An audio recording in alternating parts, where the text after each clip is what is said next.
সবাইকে আমি একই প্রশ্ন করছি, এটা কি মেলা না হাট? আপনারা যেটা ভাবছেন ওটা বাৎসরিক, যেটা ইকো পার্ক 1 নম্বর গেটে হয় বা ওরকম হয়ে থাকে, ওটা হচ্ছে বাৎসরিক ওটা হয়। আর এটা 12 মাসেই হয়।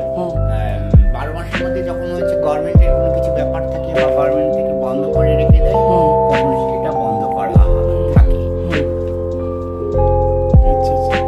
এটা তাহলে আপনাদের এটা পার্মানেন্ট? পার্মানেন্ট বলবো না, ধরুন আমি যে জেলায় এসেছি, এবারে এসেছি 1 মাস কি 2 মাস এখানে থাকলাম, যখন ওদের আমাকে যখন পারমিশন দিল, তারপর আমার এই জায়গা আবার আমি দক্ষিণ 24 পরগনার আর্টিস্ট, তখন আমার এই প্রোডাক্ট বা দক্ষিণ 24 পরগনা অন্য আর্টিস্ট যারা আছে নড়বেন না আপনি।